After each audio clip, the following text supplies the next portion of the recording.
ইউসুফ আলাইহিস সালাম কয়, জুলাইখা আমি আমার মাওলার সামনে রাইখা এমন গুনাহ করতে পারবো না। জুলাইখা কাপড় দিয়ে মূর্তিটা রাইখা দিছে, আর তোমার মাওলা দেখবে না। ইউসুফ আলাইহিস সালাম ডেকে বলে, ও জুলাইখা, আমি এমন এক আল্লাহর ইবাদত করি যাকে কাপড় দিয়ে ঢাকা যায় না। আমি এমন এক আল্লাহর ইবাদত করি সেই আল্লাহ নবমণ্ডল বানাইছে, ভূমণ্ডল বানাইছে, হাজার হাজার ফিট পানির নিচেও মাওলা দেখে, মাটির নিচেও দেখে, সাত আসমানের উপরেও পালাইলাম আর আল্লাহ দেখে। ও জুলাইখা, তোমার যিনি বানাইছি, আমার যিনি বানাইছে ওই আল্লাহ, ওই আল্লাহ কখনো আমার মাওলা না দেখে পারে না। জুলাইখা, আমি এটা পারবো না। জুলাইখা নিজের থেকে আগ্রহে সামনে আগাইতেছে। ইউসুফ আলাইহিস সালাম জানে আমার এখন কোন উপায় নাই, দরজা বন্ধ, তালা চাবিগুলো সব জুলাইখার কাছে, কোন উপায় নাই। আস-সা'য়ু মিন্নি ওয়াল ইতমামু মিনাল্লাহ, চেষ্টা হবে আমার, পূরণ করবে কে? ইউসুফ আলাইহিস সালাম চিন্তা করলো, আমি আল্লাহর জন্য দৌড় দিব, বাকি কাজ আমার না, বাকি কাজ আল্লাহর, চেষ্টা আমার। ইউসুফ নবী দৌড় দিল। দৌড় দিয়া যখন দরজার সামনে গিয়ে দাঁড়াইলো, দরজার কাছাকাছি যাওয়ার আগে গায়েবী ভাবে তালাটা টাস করে খুলে গেল, দরজা খুলে গেল। আল্লাহু আকবার। একটা একটা করে 7টা দরজা, 7টা তালা খুলে যায়। ইউসুফ নবী দৌড়ে বাইরে নামলো, বাইরে নেমে হেঁচট খেয়ে পড়ে গেল।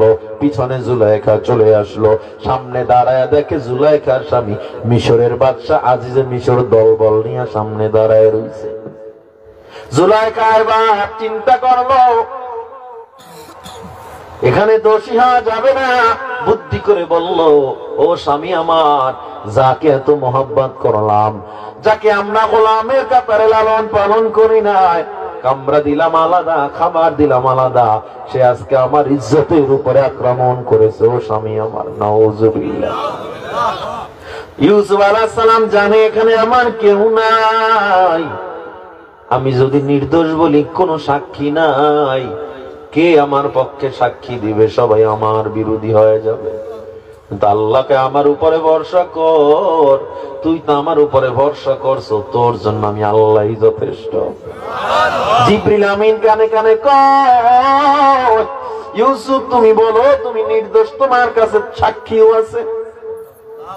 এবার ইউসুফ আলাইহিস সালাম অবাক হয়ে গেল, কারণ ইউসুফ আলাইহিস সালাম জানে যে আল্লাহ দরজা খুলতে পারছে, ওই আল্লাহ সাক্ষীও এখন দিয়া দিতে পারবে। ইউসুফ আলাইহিস সালাম বলে, ও আজিজে মিশর জাহাপনা, আমার কোনো অপরাধ নাই, আমি নির্দোষ, আমার কাছে সাক্ষী আছে। জিবরিল আমিন কানে কানে কয়, সাক্ষী আনো। আজিজে মিশর বলে, হাতু বুরহানাকুম, তাড়াতাড়ি দলিল দাও। জিবরিল আমিন কয়, দ্বিতীয় নাম্বার কামরায় দোলনায় 3 মাসের একটা ছোট্ট দুধের বাচ্চা দোলাদলি করতেছে, এটা তোমার পক্ষে সাক্ষী দিবে? পৃথিবীর মানুষ জানে 3 মাসের 5 মাসের বাচ্চা কথা বলতে পারে না। আল্লাহ আমার উপরে ভরসা করে দেখ, আমি আল্লাহ জন্মের পরেই কথা বলায় দিব। ভরসা যদি করো, কোনো কিছু আর আটকে থাকবে না। বাচ্চাটাকে নিয়ে আসার গোটা মজলিস হাসতেছে। ইউসুফ কি কইল এটা? 3 মাসের 5 মাসের বাচ্চা কেমনে কথা বলবে? ইউসুফ আলাইহিস সালাম বাচ্চাটাকে হাতে নিয়ে ডাক দিয়া কয়, ও আল্লাহর গোলাম, আল্লাহ নামে সাক্ষী দাও। ছোট বাচ্চাটা শাহাদাত আঙ্গুল উঠা দিছে আল্লাহ দিকে, আল্লাহ দিকে উঠা 3 বার ডাক দিয়া আল্লাহু আকবার, আল্লাহু আকবার, আল্লাহু আকবার, ওয়াল্লাযী বিয়াদিহি নাফসি, ওই আল্লাহর কসম যে আল্লাহর হাতে আমার জান, আমার প্রাণ, আমি নিষ্পাপ, আমি নাবালক মাসুম বাচ্চা, আমার জান যে আল্লাহর হাতে, ওই আল্লাহর শপথ করে বলতেছি।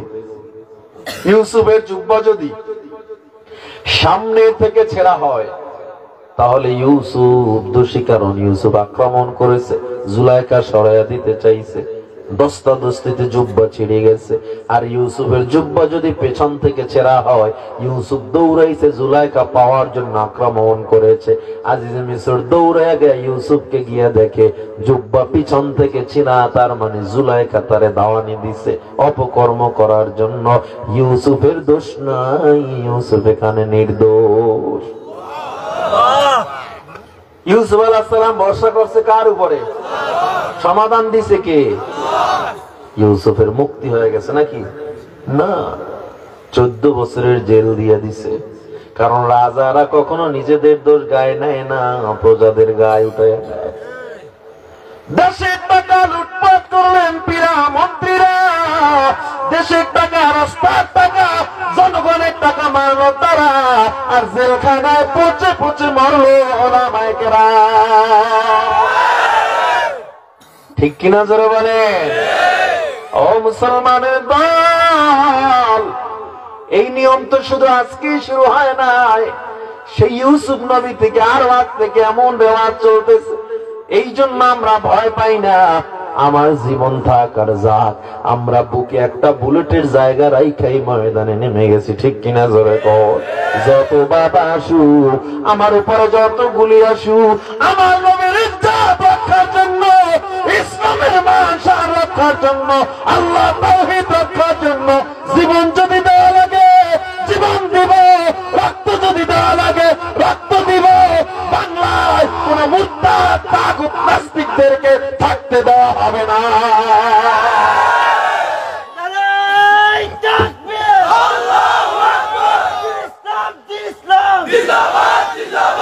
বিশ্বনবীর দুশমনেরা হুঁশিয়ার সাবধান, হুঁশিয়ার সাবধান, বিশ্বনবীর দুশমনেরা কোরআন হাদিসের আলো ঘরে ঘরে জ্বালো। নারায়ে তাকবীর। হে মুসলমান ইমানদার, 14 বছরে জেল হয়ে গেল। ইউসুফ আলাইহিস সালামের প্রেমে পাগল হয়ে জুলাইখা রাস্তায় রাস্তায় ঘুরতেছে। এদিকে ওই বাচ্চা মারা গেল, নতুন বাচ্চা আসলো, নতুন প্রধানমন্ত্রী। 14 বছরের সময় হঠাৎ করে নতুন মন্ত্রী, নতুন প্রধানমন্ত্রী বাদশা একটা স্বপ্নে দেখলো, 7টা মোটা তাজা গরু 7টা জীর্ণ শীর্ণ গরু রেখে ফেলতেছে। ভালো করে বুঝছেন, বাদশা এবার গোটা মিশরের থেকে যারা স্বপ্নের তাবির করে তাদেরকে ইনভাইট করেছে। যত মানুষ স্বপ্নের ব্যাখ্যা দেয় কারোটা বাদশার পছন্দ হয় না। কয়েদিদের মধ্যে জেলারকে ডাক দিয়ে কয়, ও জেলার, আমাদের কয়েদিদের মধ্যে একজন ইউসুফ আছে, আমাদের যে স্বপ্নের ব্যাখ্যা করে সেগুলোই কারেক্ট হয়ে যায়। বাদশার কাছে ওরা একবার নিয়ে দেখেন, হতেও পারে বাদশার পছন্দ হয়ে যাবে। ধৈর্য ধরছি ইউসুফ, এই কেবল খেলা আল্লাহর শুরু। এবার জেল থেকে বের করে আসামির মতো ইউসুফ নবীরে বাদশার দরবারে হাজির করলো। বাদশা এবার বলে, তুমি স্বপ্নের ব্যাখ্যা দাও। ইউসুফ নবী বলে, আগামী 7 বছর মিশরে দুর্ভিক্ষ দেখা দিবে। এখন থেকে যদি গম মজুদ করে না রাখেন, স্টকে না রাখেন, সবাই অভাবে পড়ে যাবে।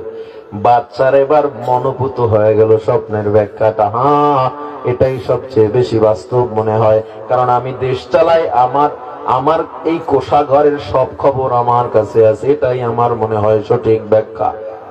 কিন্তু এর থেকে পরিত্রাণের উপায় যিনি ব্যাখ্যা করছে ইনি ভালো জানবে, এরে মুক্তি দিয়া দাও।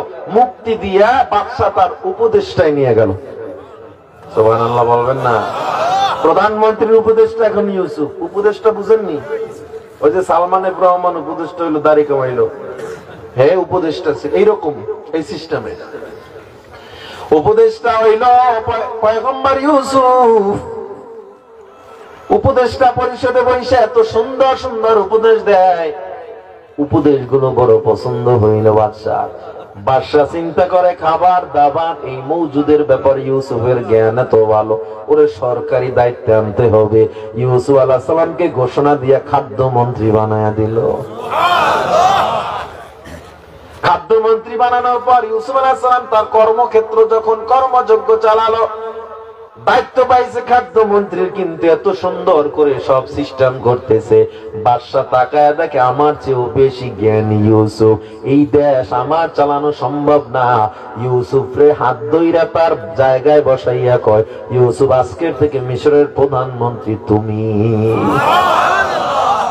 কূপ থেকে প্রধানমন্ত্রী বানাইলো কে? জোরে বলেন কে? وَتُعِزُّ مَن تَشَاءُ وَتُذِلُّ مَن تَشَاءُ। ইজ্জত আল্লাহ, আবার বেইজ্জতি করে আল্লাহ। এ মুসলমান, ইউসুফ আলাইহিস সালাম এখন প্রধানমন্ত্রী হয়ে গেল। ইউসুফ আলাইহিস সালাম জানে কেনানে দুর্ভিক্ষ দেখা দিলে তার আপন 10 ভাই তারাও এখানে আসবে ত্রাণ নিতে। ভাইদের সাথে বাবার সাথে দেখা নাই প্রায় 40 বছর। কত বছর? আহারে শুধু কান্না। প্রতিদিন আল্লাহর কাছে বলছে, আল্লাহ কবে আমার বাবা ইয়াকুব রে আমি দেখবো, বেঁচে আছে না নাম বেঁচে আছে না মরে গেছে আমি কিছুই জানি না আল্লাহ। কিন্তু আল্লাহ এখন প্রধানমন্ত্রী যখন বানাইলো, এবার ইউসুফ আলাইহিস সালাম প্রজাদেরকে ডাক দিয়ে কয়, ও প্রজারা, কেনান থেকে যদি 10 ভাই একসাথে আসে আমার অনুমতি ছাড়া গম দিবা না। দীর্ঘ 1 মাস পর 10 ভাই একসাথে আসছে ত্রাণ নেওয়ার জন্য। বাদশার দরবারে যায় কয়, ও যাব না, 10 জন ভাই কেনান থেকে একসাথে আসছে। ইউসুফ নবী কয়, কেনান থেকে যেহেতু 10 জন আসছে ওদেরকে রাজকীয় মেহমানদারি করাও। সুবহানাল্লাহ, রাজকীয় মেহমানদারির ব্যবস্থা। এবার ভাইরা নিজেরা বলা বলি করতেছে, আমরা কি এমন স্পেশাল গেস্ট হলাম, বাদশা আমাদের কেমন বাদশাহী খানা দিল, অন্য মানুষদেরকে দিল না। তারা খানা খাইতে বসছে। ইউসুফ আলাইহিস সালাম 40 বছর পর একটা নেকাব লাগায়া ভাইদের সামনে আসছে। কারণ কূপে যখন ফালানো হয়েছিল ইউসুফ তখন ছোট্ট একটা বাচ্চা মাত্র। ইউসুফরে মেরে ফেলতে চাইছিল, একমাত্র বড় ভাই ইয়াহুদা ইউসুফ আলাইহিস সালামরে ফিরাইছিল। রক্তাক্ত অবস্থায় ইয়াহুদা ইউসুফরে কয়, এই কূপের মধ্যে ফালায়া দাও, তবুও মাইরো না। কূপের মধ্যে যখন ফালায়া দেওয়া হয়েছিল, আমার আল্লাহ কয়, ও কূপের পানি মিষ্টি হয়ে যা, এ পাথর নরম হয়ে যা। আল্লাহর হুকুমে কূপের নিচের ধারালো পাথর বালিশে তুলার মতো নরম হয়ে গেছে। হে মুসলমান, ইউসুফ আলাইহিস সালাম দেখে তার আপন তার সেই ভাই ইয়াহুদা শামউন সবার দাড়িগুলো পেকে সাদা হয়ে গেছে। ইউসুফ আলাইহিস সালাম শুধুমাত্র ইয়াহুদারে ডাক দিয়া, আপনাদের বাড়ি কোথায়? সবাই দাঁড়াইছে বাচ্চারে দেখে। ইয়াহুদা বলে, আমাদের বাড়ি কেনান। কি তোমার বাবার নাম? আমাদের বাবার নাম ইয়াকুব, আমার বাবা একজন পয়গম্বর নবী। ইউসুফ নবী বলে, তোমরা কয় ভাই? বলে, আমরা 10 ভাই, আর এক ভাই আছে বাড়িতে, বিনিয়ামিন বাবার কাছে আছে।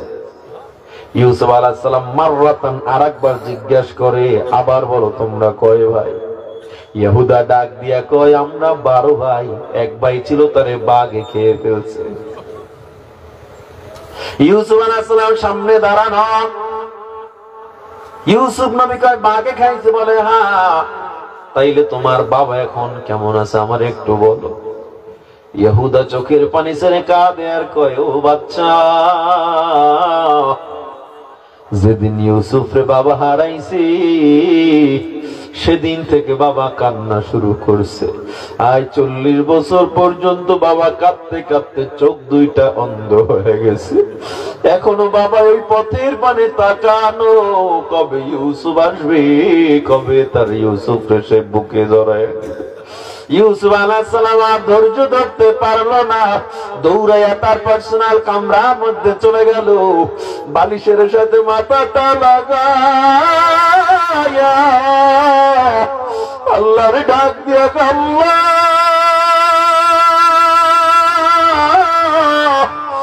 এত বছর অপেক্ষা করলাম, আজ একটু আমার বাবা আমারে দেখবি, তাও দেখার কোন সুযোগ নাই আল্লাহ।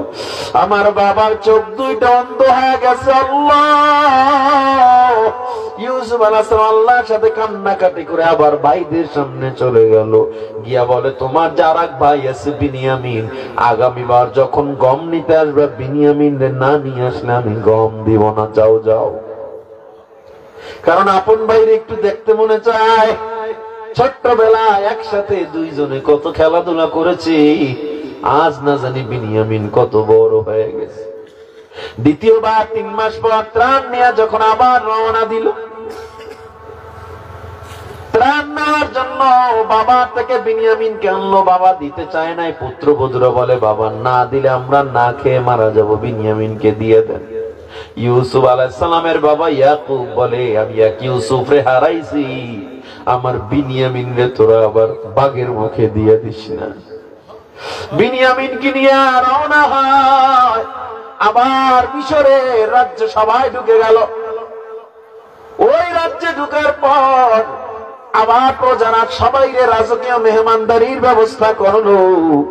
এবার ইউসুফ আলাইহিস সালাম সামনে এসে দাঁড়াইছে, দাঁড়ায় কয় এক মায়ের পেটের ভাইগুলো এক দস্তারখানে বসো। বাকি 10 ভাই যখন এক দস্তারখানে চলে গেল, বিনিয়ামিন একা একা দাঁড়ায় রইছে। ইউসুফ নবী তো জানে যে বিনিয়ামিন দাঁড়ায় থাকবে।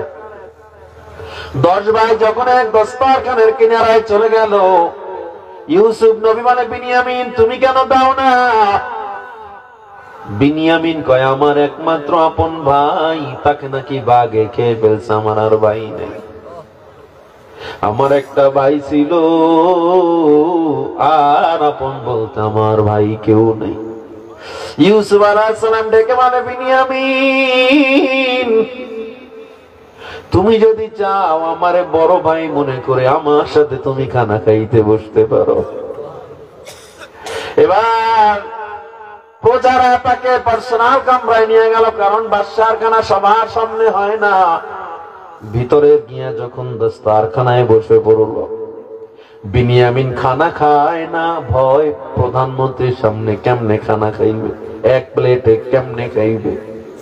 কিন্তু ইউসুফ আলাইহিস সালাম নিজে খানার প্লেটের এক ডান কর্নার থেকে মেখে একটা লোকমা বিনিয়ামিনের মুখে তোকে তুলে দিল।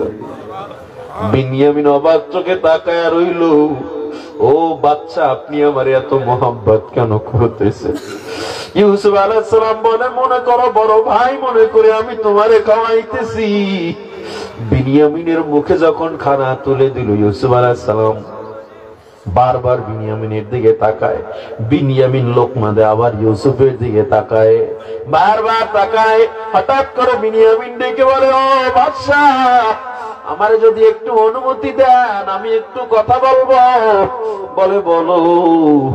বিনিয়ামিন কয় ও বাচ্চা আপনার চেহারাটা যেন আমার বাবার সাথে মিলে যায়, মনে হয় যেন কত পুরাতন আপনারে আমি দেখেছি। বাদশা এবার ডাক দিয়া কই বিনিয়ামিন যেই ভাইয়ের জন্য তোমরা কাঁদো,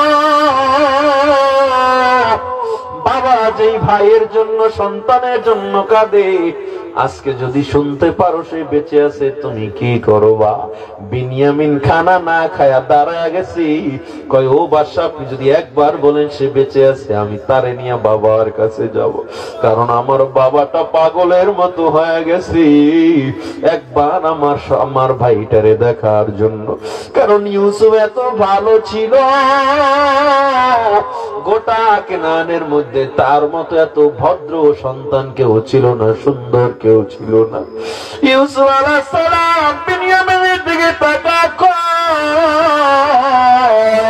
এতদিন পর্যন্ত তোমার বাবা যে ইউসুফকে খুঁজেছে, তুমি যেই বড় ভাইকে খুঁজো, ও বিনিয়ামিন আমি তোমার সেই হারানো ভাই ইউসুফ তোমার সাথে খানা খাইছি। লাফ দিয়ে যে বিনিয়ামিন জড়াইয়া ধরছে, জড়াইয়া কপালে চুমু খায়। ইউসুফ নবীও কপালে চুমু খায় আর ডাক দিয়া কই, ও ভাই রে, আমার বাবা যদি শোনে তুমি বেঁচে আছো কতই না খুশি হবে, কিন্তু আফসুস আমার বাবার চোখ দুইটা অন্ধ। আজকে 40টা বছর পর তোমারে দেখতে পারবে না। ইউসুফ আলাইহিস সালাম বলে, বিনিয়ামিন এই খবরগুলো যেন ভাইরা না জানে, আল্লাহর হুকুম নাই, কারণ আমি আল্লাহর উপরে ভরসা করে কূপ থেকে আমি ভরসা শুরু করেছি, এখন পর্যন্ত আল্লাহর উপরে আমি আছি, মরণ পর্যন্ত আমি আল্লাহর উপরে ভরসা ছাড়বো না। ওই আল্লাহর যা সিদ্ধান্ত এটাই আমার জন্য কল্যাণ, চোখ দুইটা থাকলেও ভালো, না থাকলেও ভালো। জোরে কোন আল্লাহু আকবার। কেমন ভরসার লেভেল ও যুবক! একটা পর আল্লাহর হুকুম হয়ে যায়, যাও যাও ও ইউসুফ, আর তোমারে পরীক্ষা করব না, যাও ভাইদের কাছে পরিচয় দিয়ে দাও। ভাইদের কাছে গিয়ে ইউসুফ নবী পরিচয় দিয়ে দিল।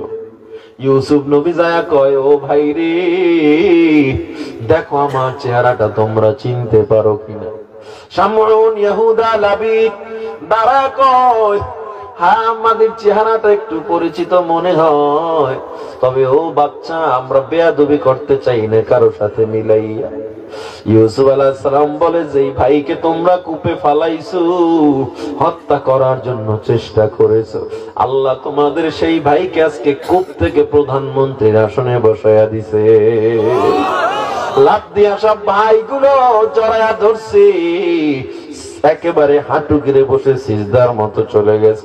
ইউসুফ নবী দূরে গিয়া কয়, খবরদার আমার কাছে আসবেন না, আমাদের ক্ষমা করো, বড় অপরাধ করেছি। ইউসুফ নবী কয়, যখন কূপে ফালাইছেন, আমি যখন চোখ দুইটা খুলছি, কূপের মধ্যে বসে আমি আপনাদের মাফ করে দিছি।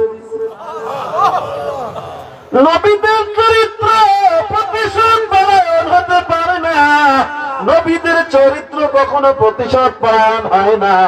তায়েফের ময়দানে আমার নবীর বেঈমানরা যখন পাথর মারলো, আমার নবীর ঠোঁট ফেটে রক্ত পড়তে পড়তে দাড়ি ভিজে, জুব্বাটা ভিজে গেল। আমার নবীর রক্তে পায়ের জুতা আটকে যায়। এক ফোঁটা রক্ত যখন জমিনে স্পর্শ করলো, জমিন থার করে কেঁপে উঠলো। জমিন আল্লাহ দরবারে ডাক দিয়া কয়, ও দয়ার আল্লাহ, তোমার নবীর রক্তের ওজন সহ্য করা যায় না। ও আল্লাহ, আর এক ফোঁটা রক্ত যদি মাটিতে লাগে, আমি কিন্তু উল্টে সব ধ্বংস করে দিব। এদিক দিয়ে জিবরিল আমিন আইসা কয়, ও পয়গম্বর, একবার যদি বলেন তায়েফের পাহাড় দিয়া তায়েফবাসীরে চাপা দিয়া মেরে ফেলবো, নবী আমার কেমন মায়ার নবী। আমার নবী বলেন, আল্লাহুম্মা হাদি কওমি লিআন্নাহুম লা ইয়ালামুন। আয় আল্লাহ, আমার কওম ওরা বুঝে না, এজন্য আমারে মারছে, ওদের হেদায়েত দেন, ধ্বংস করবেন না। আপনারে আমারে কেউ একটা গালি দিলে 10টা দিয়ে দেই, একটা আঘাত করলে 50টা দিয়ে দেই। ও মুসলমানের দল, ইউসুফ নবীকে আমি কূপে বৈশা তোমাদের মাফ করে দিলাম। বিশাল এক মিলন মেলা ঘটে গেল। এবার ইউসুফ নবী কয়, যত মিলন হোক না কেন, আমার বাবার সাথে যদি দেখা না হয়, আমার অন্তরে তৃপ্তি আসতেছে না। তোমরা জলদি যাও, আমার বাবার নিয়ে এসো। গায়ের জুব্বাটা খুলে দিয়া বলে, এই জুব্বাটা বাবারে দিবা, উপহার হিসাবে বলবা ইউসুফ তোমার জন্য পাঠাইছে। মিশরের বর্ডার ক্রস করে ভাইরা যখন কেনানের বর্ডারে ঢুকলো, ওই কেনানের বর্ডার থেকে ওই ইয়াকুবের বাড়ি আরো প্রায় 500 মাইল দূরে। আমি প্রায় সব জায়গাগুলো নিজের চোখে দেখে দেখে আসছি, আলহামদুলিল্লাহ। ওই জায়গা থেকে 500 মাইল দূরে ইউসুফের সেই পুরানো বাড়ি ইয়াকুব আলাইহিস সালাম বসে রইলেন। যখন তারা মিশরের ওই বর্ডার ক্রস করিয়া কেনানের মধ্যে ঢুকলো, 500 মাইল দূর থেকে বসা থেকে ইয়াকুব নবী লাফ দিয়া দাঁড়ায় কয়, আমি ইউসুফের ঘ্রাণ পাইতেছি। জোরে বলেন আল্লাহু আকবার।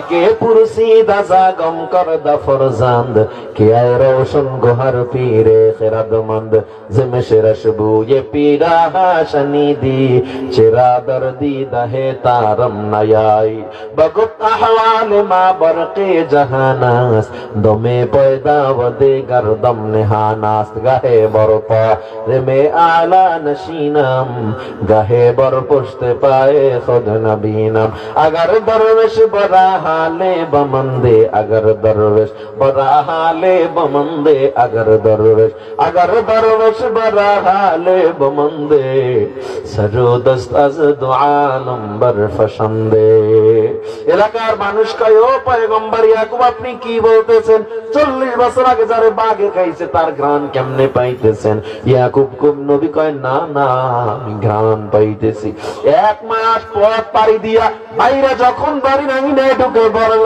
ইয়াকুব নবী পাগলের মতো টানে থাকে আমার ইউসুফ কই ইয়াহুদার কাছে জুব্বাটা ছিল ইউসুফ নবী দৌড়ে ইয়াহুদার কাছে গেল আমার ইউসুফ আসছে নাকি ইয়াহুদা চোখের পানি ছেড়ে কাঁদে আর কয় বাবা আমাদের মতো জালিম কেউ নাই অত্যাচারী কেউ নেই তোমার উপরে জুলুম করেছি ইউসুফের উপরে জুলুম করেছি যে ইউসুফকে মারার জন্য আমাদের এত পরিকল্পনা যাকে বেইজ্জতি করার জন্য আমরা এত কুটকৌশল করেছিলাম আল্লাহ তাকে সেখান থেকে মিশরের প্রধানমন্ত্রী বানায়া দিছে জয় করে আল্লাহু আকবার এই ইউসুফ তোমার জন্য জুব্বাটা পাঠাইছে এবার ইয়াকুব আলাইহিস সালাম জুব্বাটা যখন চেহারায় মুছা দিল আল্লাহর হুকুমে 35-40 বছরের অন্ধতা দূর হয়ে গেল এবার রওনা দিল দীর্ঘ 1 মাস পথ পাড়ি দিয়া মিশরের বর্ডার থেকে যখন নামলো কেনান থেকে মিশরে যখন নামলো ওখান থেকে ইউসুফের সিংহাসন দেখা যায় ইউসুফের চেহারায় এত আলো এত নূর ইয়াকুব নবী শামউনকে ডাক দিয়া কয় শামউন ওইটাই তো মনে হয় আমার বাবা ইউসুফ বলে হ্যাঁ বাবা ওটা ইউসুফ বাবা দৌড় দিল তাফসীরে রুহুল মানিতে বলা হয় 14 বার হোঁচট খেয়ে পড়ে যায় ইউসুফ আলাইহিস সালাম ওই সিংহাসনে বসিয়া তাকা দেখে তার বাবা দৌড়ায় এদিকে আসমানের কোটি কোটি ফেরেশতারা অপেক্ষায় আজকে এক মহামিলন হবে সবাই খুশির জন্য অপেক্ষায় আছে এদিক দিয়া ইউসুফ আলাইহিস সালাম তাফসীরে বলা হয় পায়ের জুতা পর্যন্ত ইউসুফ আলাইহিস সালামের ছিল না রাজকীয় প্রটোকল না মাইনা দৌড় দিছে বাবার মহব্বতে দুইজনে দৌড়ে যখন মোলাকাত করলো